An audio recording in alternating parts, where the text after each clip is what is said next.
এসআইয়ের পদ্ধতির প্রতিবাদে আসানসোলে তৃণমূলের বিশাল মিছিল। বিজেপিকে কড়া আক্রমণ মন্ত্রী মলয় ঘটকের। পশ্চিমবঙ্গে এসআইয়ের প্রক্রিয়া নিয়ে প্রতিবাদ জানিয়ে শনিবার আসানসোলে তৃণমূল কংগ্রেসের উদ্যোগে একটি বিশাল মিছিলের আয়োজন করা হয়। মিছিলটি শহরের বুধা ময়দান থেকে শুরু হয়ে হটন রোড হয়ে বাসস্ট্যান্ড পর্যন্ত যায়। মিছিলে তৃণমূল কংগ্রেসের বহু নেতা কর্মী সমর্থক অংশ নেন।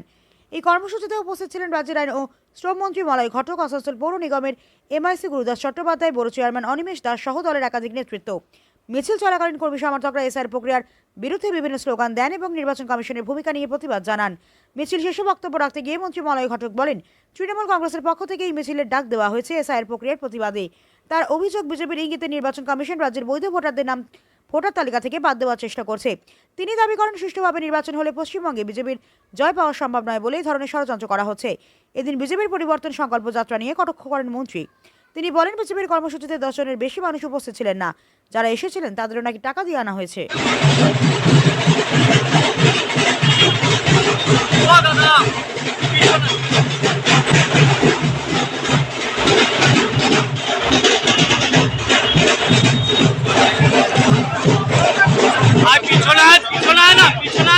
জায়গা পাবো।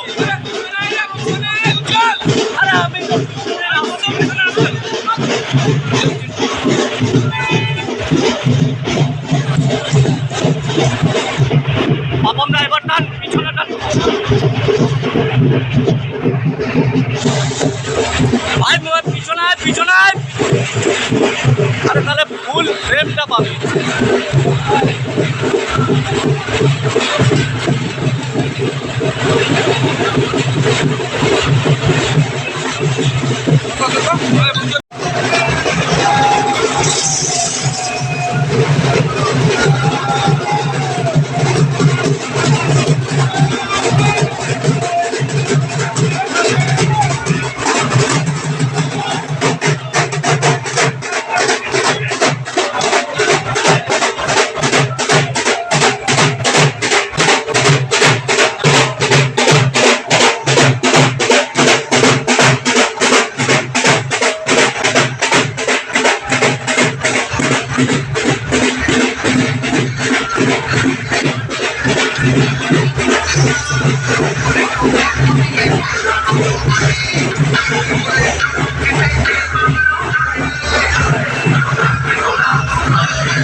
আপনারা আর কেউ চেয়ারে বসবেন না, আপনারা আসুন। আমাদের মিছিলের একদম প্রথম দিকের লাইন আমরা সুসম্পূর্ণ করে ফেলেছি। মাননীয় মন্ত্রী মলয় ঘটক, ওনার নেতৃত্বে বাংলার গণতন্ত্র রক্ষা, আসানসোলের গণতন্ত্র রক্ষা, আসানসোলের উন্নয়নের তাগিদ নিয়ে আস্তে আস্তে, এখন নয় যাবে যাবে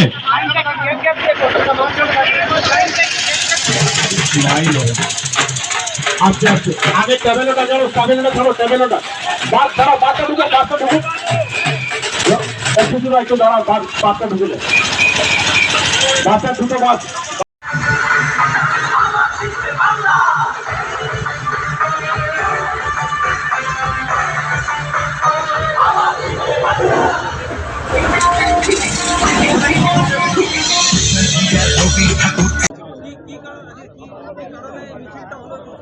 আরে এটা আমাদের পার্টির একটা মিছিল ছিল, এসআইআর যেভাবে হচ্ছে তার প্রতিবাদে। তাতে প্রচুর হাজার হাজার মানুষ আজকে যোগদান করেছিলেন। এক্ষুনি আমাদের মিটিংটাও শেষ হলো এবং আমরা তো মাইকে বক্তব্যে বলেছি যে যেভাবে এসআইআর করা হচ্ছে, যেভাবে মানুষের নাম জোর করে কেটে দেওয়ার ব্যবস্থা হচ্ছে, তার সত্ত্বেও এবারে দ্বিগুণ ভোটে বিজেপি হারবে। এবারে গতবার ৭৭টা পেয়েছিল, এবার ৩০টাও পাবে। আসানসোলে দেখা যাচ্ছে বিজেপি পরিবর্তন যাত্রা, রথযাত্রা বার করেছে। দেখলাম 10 জন যাত্রা, মানে কি 8-10 জন লোক ছিল। 8-10 জন লোক যদি পরিবর্তন করতে পারে, করবে। ওই পরিবর্তন যাত্রাকে নিয়ে বারাবারিতে মারামারি হয়েছিল। হ্যাঁ, সেখানে দেখা যাচ্ছে কি অরিজিৎ সিং নিজেই লাঠি চালাচ্ছে। আমি কি বললাম যে 8-10 জন লোক কালকের পরিবর্তন যাত্রায় ছিল, আমি দেখেছি। এবং তাদেরকেও আমি খোঁজ দিয়ে দেখলাম পয়সা দিয়ে এসছে। এবং পরিবর্তন যাত্রার পরে যে সভা বিজেপির পক্ষ থেকে হলো, সেখানে প্রাক্তন কেন্দ্রীয় মন্ত্রী বক্তব্য রাখলেন এবং ঝাড়খণ্ডের প্রাক্তন মুখ্যমন্ত্রী মুখ্যমন্ত্রী বক্তব্য রেখেছেন, কিন্তু 50টা লোক ছিল না সিট ফাঁকা ছিল। মাঠে, 50টা লোক ছিল না। আপনি দেখুন সিটগুলো, প্রাক্তন কেন্দ্রীয় মন্ত্রী ছিল, প্রাক্তন চিফ মিনিস্টার ছিল, বিজেপির সমস্ত নেতারা ছিল, সমস্ত জায়গার থেকে লোক আনার ব্যবস্থা হয়েছিল, কোনো লোক আসেনি। अब तो पूरा भाषण हिंदी में दिया।